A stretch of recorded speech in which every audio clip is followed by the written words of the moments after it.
मीराबाई जब भजन गाती थी ना तो वहां से तानसेन निकल कर जाता था। स्वरों का सम्राट था तानसेन। एक बार मीराबाई भजन गा रही थी तो तानसेन ने कोयले का टुकड़ा उठाकर दीवार पर लिख दिया, कृपया राग में गाएं। मीराबाई भजन समाप्त कर कर जब निकल कर गई तो कहा, मीरा अभी तानसेन निकल कर गया था, उसने लिखा है कृपया राग में गाएं, तुम्हें राग में गाना नहीं आता। मीराबाई ने कोयले का टुकड़ा उठाया, जहां लिखा था राग में गाएं, राग के आगे लिख दिया अनु। क्या लिखा? अनु। अब क्या हो गया? कृपया अनुराग में गाएं। भगवान को रिझाने के लिए राग की जरूरत नहीं होती, भगवान को रिझाने के लिए अनुराग की जरूरत होती है। भगवान सामने आकर खड़ा हो जाता है। आप भगवान को कुछ मत दो। कहां लिखा भाई कि भगवान को पैसा चाहिए?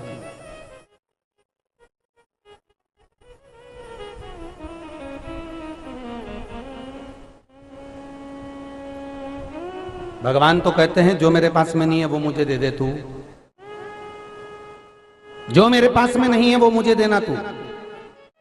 तो ये गोपी ने कहा भगवान को वस्त्र अच्छे लगते हैं, वस्त्र दे दो। भगवान ने कहा तुम्हारे वस्त्र का करूं।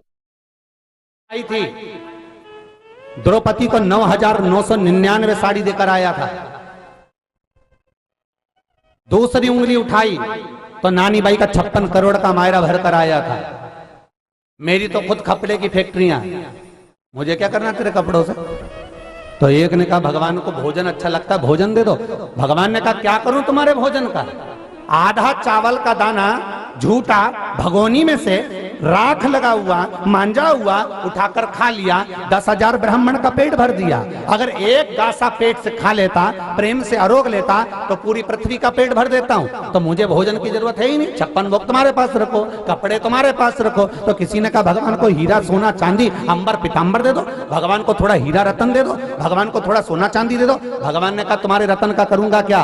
जब समुद्र देवता ने अपनी लड़की लक्ष्मी का विवाह मेरे साथ में करा तो कन्यादान में इतने रतन दिए, इतने रतन दिए, इतने रतन दिए, और स्वयं लक्ष्मी को कन्यादान में दे दिया। तो लक्ष्मी का और रतन का करूंगा क्या? मुझे वो भी नहीं चाहिए। भगवान कहते मुझे तो वो दो जो मेरे पास में नहीं है। ये की गलत है? बोलो तो जी तुम्हारे का पास में अगर कोई लाल कलर की साड़ी है, मान लो लाल साड़ी है और कोई तुम्हें लाल साड़ी दे दे, मान लो कोई तुम्हें लाल साड़ी दे, तो तुम तैयार करोगी क्या? अरे बोलो तो जम के, ऐसी लाल तो घनी साड़ी पड़ी, क्या करे लाल साड़ी का? और अगर किसी ने गुलाबी कलर की साड़ी दे दी और तुम्हारे पास में नहीं है तो तुम तैयार करोगी ना? तुरंत हाल करवाओ, पीको करवाओ, ये करवाओ, वो करवाओ, तैयार करके और ड्रेस व्रेस करके कलम मलब दे के अलमारी में तुरंत धर दोगी और उसको पहनोगी। और मालूम पड़े लाल साड़ी पहले से बहुत रखी है और किसी ने दे दी, ज्यादा अच्छी होगी तो बहू को दे दो। सही है कि गलत है? नहीं पहनोगी तो क्या करो? बहू को दे दो। और अच्छी होगी तो बेटी को दे दो। सही है कि गलत है? और साड़ी जरासी भी गड़बड़ होगी तो भागवत पे चढ़ा दो।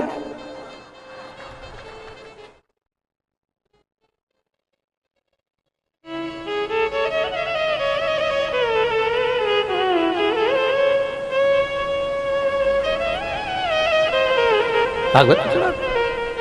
अब होता है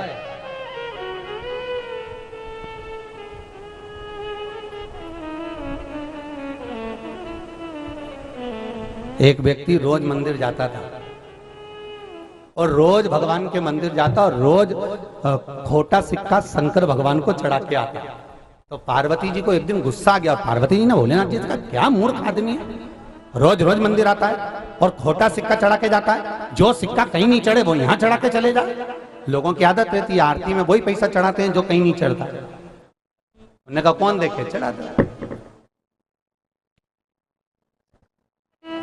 ये तो सोचा तो इन्होंने विचार करा तो पार्वती जी को गुस्सा आया। पार्वती ने कहा कैसा मूर्ख आदमी है, रोज आता है खोटा सिक्का चढ़ा के चले जाता है। शंकर भगवान ने कहा पार्वती मौन धारण करो, चुप बैठो मंदिर के अंदर। पार्वती बोली मैं चुप नहीं बैठूंगी, इसको श्राप दे दूंगी। शंकर भगवान बोले बिल्कुल मत देना। तो ये खोटा सिक्का क्यों चढ़ा के जाता है?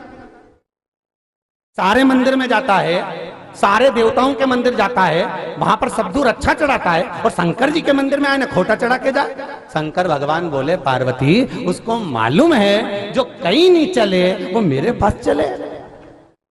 उसको ये मालूम है कि जो कहीं नहीं चलेगा वो मेरे पास चलेगा।